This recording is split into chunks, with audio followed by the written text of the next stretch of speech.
വിവാഹപ്പന്തലിന് ചിത്രങ്ങളുടെ സൗന്ദര്യം ഒരുക്കിയാണ് പേരോട് എം ഹയർ സെക്കൻഡറി സ്കൂൾ ചിത്രകലാ അധ്യാപകൻ കായക്കൊടിയിലെ വി.പി. അബ്ദുൽ ലത്തീഫ് മകൾ ഹംനയുടെ വിവാഹം നടത്തിയത്. മഹറായി നൽകിയ 1 പവൻ സ്വർണ്ണാഭരണം മാത്രമായിരുന്നു ആഭരണമായി ഹംന അണിഞ്ഞത് എന്നതും ശ്രദ്ധേയമായി. ബാക്കി ആഭരണങ്ങളിൽ കുപ്പിവളകളുടെയും ഫാൻസി ആഭരണങ്ങളുടെയും കിലുക്കങ്ങൾ മാത്രം. കുറ്റ്യാടിയിലെ എ സി അബ്ദുൽ മജീദിന്റെ മകൻ ഷെരീഫാണ് വരൻ. ഭർത്തൃവീട്ടുകാരുടെ താൽപര്യം കൂടി പരിഗണിച്ചാണ് സ്വർണ്ണാഭരണങ്ങൾ ഉപേക്ഷിച്ചതെന്ന് ഹംന പറഞ്ഞു. ചെറുപ്പത്തിലെ അതിനോടൊരു ഭ്രമം ഉണ്ടായിട്ടുണ്ടായിരുന്നില്ല.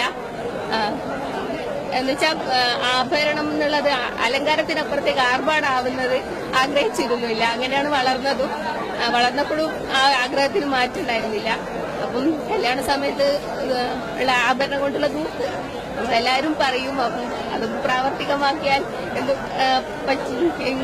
പ്രാവർത്തികമാക്കിയാലോ എന്നുള്ള ഒരാലോചനയിൽ അങ്ങനെ സംഭവിച്ചു. ഭർത്താവിന്റെ വീട്ടുകാർ അവർക്കും ഇങ്ങനെ താല്പര്യം, ഈ ഒരു ആശയം മുന്നോട്ട് വയ്ക്കുന്ന ആൾക്കാരാണ്.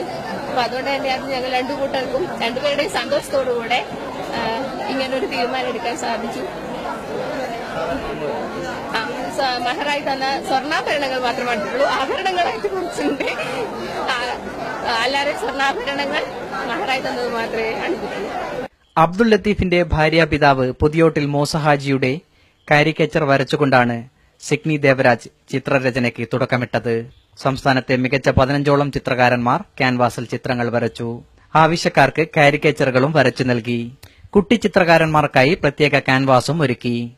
ചിത്രരചനയ്ക്ക് ലഭിക്കുന്ന അംഗീകാരം എന്നതിനുപരി സ്വർണത്തിനു പകരം ചിത്രങ്ങൾ ആഭരണങ്ങളാക്കുന്ന സംസ്ഥാനത്തെ ആദ്യ വിവാഹം കൂടിയാണിതെന്ന് ചിത്രകാരന്മാർ പറഞ്ഞു. ലത്തീഫ് അദ്ദേഹത്തിന്റെ മകളുടെ വിവാഹത്തിന്റെ ദിവസം അദ്ദേഹത്തിന്റെ ജീവിതം സാർത്ഥകമാകുകയാണ്. താൻ നേടിയ ഏറ്റവും വലിയ ഔന്നത്യമായിട്ട് അദ്ദേഹം കരുതുന്നത് തനിക്ക് ഏറ്റവും തന്റെ ജനതയ്ക്ക്, തന്റെ നാടിന് ഏറ്റവും സന്തോഷം പകരുന്ന മുഹൂർത്തം സൃഷ്ടിക്കുക എന്നുള്ളതാണ്. കേരളത്തിലെ അറിയപ്പെടുന്ന ചിത്രകാരന്മാർ, കോഴിക്കോട് ജില്ലയിലെ ഏതാണ്ടെല്ലാ നല്ല ചിത്രകാരന്മാരുടെയും ഒരു സംഗമവേദിയായി ഇന്നത്തെ ഈ ധന്യമുഹൂർത്തം ഇവിടെ അരങ്ങേറിയിരിക്കുകയാണ്. സിഗ്നി ദേവരാജിനെ പോലെയും അബ്ദുറഹ്മാൻ സാറിനെ പോലെ, ഹാറൂൺ ഉസ്മാനെ പോലെ, രാംദാസ് കക്കട്ടിൽ, സതീശൻ മകേരി, സത്യൻ നീലിമ എന്ന് തുടങ്ങിയ ഈ കോഴിക്കോട് ജില്ലയിലെ പ്രഗത്ഭരായ ചിത്രകാരന്മാർ അക്രലിക് പെയിന്റ് ഉപയോഗിച്ചുകൊണ്ട് പല വർണ്ണമനോഹരമായ ചിത്രങ്ങൾ ഇവർക്ക് ഇവിടെ ജീവനായി കഴിഞ്ഞു. ചിത്രങ്ങളിൽ ഒന്ന് ഹംന വരൻ ഷെരീഫിന് സമ്മാനിച്ചു. ചിത്രങ്ങൾ പോലെ ഷെരീഫിന്റെയും ഹംനയുടെയും വിവാഹ ജീവിതം മനോഹരമാകുമ്പോൾ അബ്ദുൽ ലത്തീഫ് എന്ന രക്ഷിതാവിന്റെ സ്വപ്നം കൂടി ഇവിടെ യാഥാർത്ഥ്യമാകുന്നു. ആശംസകളോടെ R K Sugunan, news bureau, Kuttiadi.